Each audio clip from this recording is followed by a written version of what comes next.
Hey guys, welcome back to another video. आज हम आ चुके हैं थोड़ा सा गोल्ड का एनालिसिस लेकर के और समझेंगे कि गोल्ड के अंदर आने वाले दिनों के अंदर क्या सिनारियोस बन सकते हैं। प्रीवियसली हमने जो डिस्कस किया था, एक्चुअली हम लोग मंडे के लिए और ट्यूसडे के लिए वीडियो था, ठीक है। उसमें हमने लोग क्या क्या चीज़ें डिस्कस की थी जनरली। कहीं कि मैंने आपको ये ट्रेंड लाइन बताई थी, थोड़ा सा रिकैप ले रहे हैं हम लोग। कहीं कि हमने आपको ये ट्रेंड लाइन बताई थी और कहीं कि बताया था कि मार्केट जो है वो इस रेंज के अंदर आपको एक बार दिख सकता है। तो मार्केट ने अच्छे खासा इस रेंज के अंदर खेला भी है, ठीक है। कहीं ना कहीं यहाँ से मार्केट ने रिजेक्शन लिया है और वापस एक बार फिर से इस ट्रेंड लाइन को ब्रेकआउट भी ऊपर की तरफ दिया है। जनरली हमने ये चीज़ डिस्कस नहीं की थी कि ट्रेंड लाइन ऊपर की तरफ ब्रेकआउट होगी हमने, ठीक है। बट एक ब्रेकआउट होता है तो तुम लोग जनरली ले सकते हो, क्योंकि कहीं ना कहीं ये वाला जोन हमको देखने को मिला।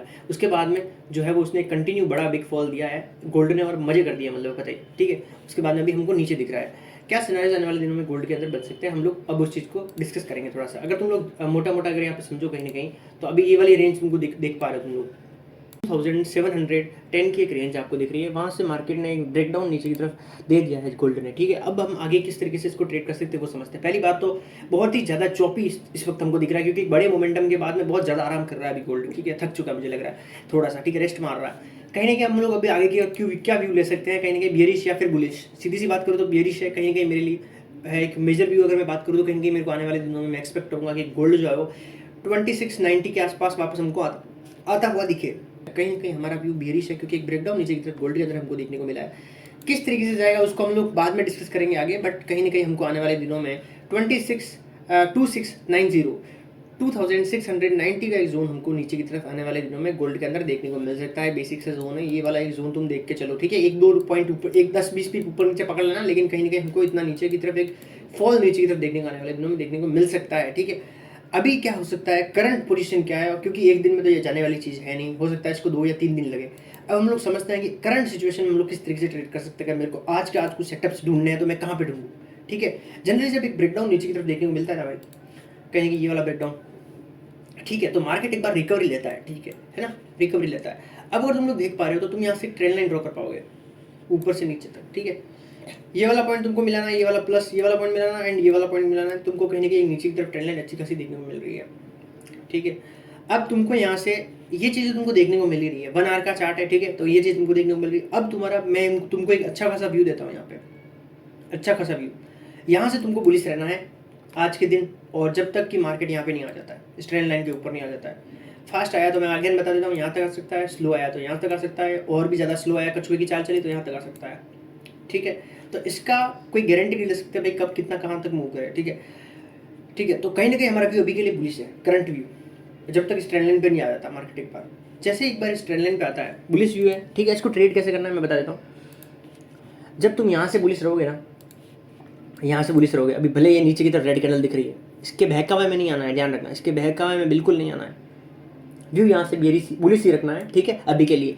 जब एक बार इस ट्रेंड लाइन पे आ जाता है मार्केट, है ना, गोल्ड का मार्केट ट्रेंड लाइन पे आया था, तब तुम लोग यहाँ से बेरिश व्यू बना सकते हो, ठीक है। यहाँ से बेरिश व्यू बना सकते हो। अगेन मैं बता रहा हूँ, अगर ये ट्रेंड लाइन ऊपर की तरफ टूट जाती है ना, तो ये मत समझना कि हमारे टारगेट मिस हो गए, अब हमें टारगेट नहीं मिलेंगे, भूल जाना भाई। हाँ, गोल्ड हमको थोड़ा सा वीक दिखेगा उस टाइम पे, जब ये ट्रेंड लाइन ऊपर की तरफ टूट जाती है तो फिर हम थोड़ी वीक हो सकते हैं, गोल्ड वीक थोड़ा दिख सकता है हमको। बट फिर हमारे पास एक जोन होगा 2745-46 का एक जोन होगा हमारे लिए ऊपर, वो एक रेजिस्टेंस की तरह हमारे लिए काम करेगा। और हो सकता है कि यहाँ से हमको फिर से एक नीचे की तरफ फॉल देखने को मिल सकता है, डाउन साइड भी मिल सकता है। जो बंदा यहाँ से एंटर होता है, मैं उसको जनरली बताऊंगा, अगर वो बड़ा व्यू रखना चाहता है, 2-4 हफ्ते भर का व्यू रखना चाहता है, तो वो उसको मैं बता रहा हूँ मेजर टारगेट्स लो, जो मैंने बताया 2690 का 2690 का टारगेट वो बंदा ले सकता है। 96-95 जो भी होगा, अराउंड मैंने जो भी लेवल बताया था स्टार्टिंग में, वहाँ तक बंदा वो जो है वो नीचे की तरफ बेरिश रह सकता है। जो बंदा इस ट्रेंड लाइन से एंटर होता है वो भी, और जो बंदा अगर मान लो ट्रेंड लाइन के ऊपर आपका एंट्री होती है, एसएल हो जाता है, ऊपर चला जाता है, तो क्या, अगर ट्रेंड लाइन का ब्रेकआउट ऊपर की तरफ देखने को मिलता है तो बिंदास आपको बुलिश होना है। कहाँ तक बुलिश होना है मैं बता रहा हूँ, 2745 तक आपको बुलिश होना आने वाले दिनों में। और वहाँ से फिर अगर रिजेक्शन मिलता है आने वाले दिनों में नीचे की तरफ, तो फिर आपको नीचे की तरफ बेरिश होना है। कहाँ तक बेरिश होना है वो भी बता रहा हूँ मैं, कहीं ना कहीं आपको बिंदास बेरिश होना है, कहीं ना कहीं 2720 तक, 2720 तक नीचे की तरफ बिंदास बेरिश होना है। कोई सोचना नहीं, कुछ दिमाग नहीं लगाना है, ठीक है, बिंदास बेरिश होना है। मैं तो कह रहा हूँ, देखो जनरली जो मैंने स्टार्टिंग में टारगेट बताया था ना आपको, वो टारगेट आप ले सकते हो।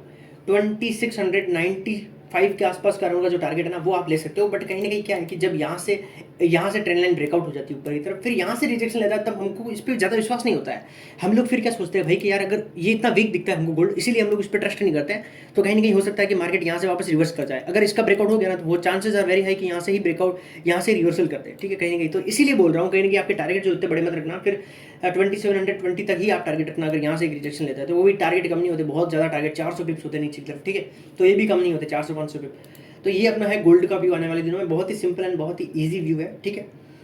अब मैं थोड़ा सा एक चीज़ बताऊँ आपको, थोड़ी हेल्प करना चाहता हूँ आपकी। कैसे? अगर आप ट्रेडिंग करते हो गोल्ड के अंदर, आपका व्यू मान लो इंट्राडे का है थोड़ा सा, ठीक है, स्कैल्पिंग करते हो आप गोल्ड के अंदर, तो आप जो है ना वो 10 पिप या 20 पिप से, मैक्सिमम 15 पिप से बड़ा एसएल मत रखा करो। क्या बता रहा हूँ, 15 पिप्स। इस चीज़ को अपने खुद के हिसाब से बैक टेस्ट करना, अपने सेटअप के हिसाब से। 15 पिप्स से ज़्यादा स्टॉप लॉस मत रखो, रिस्क रिवॉर्ड रखो फॉर का।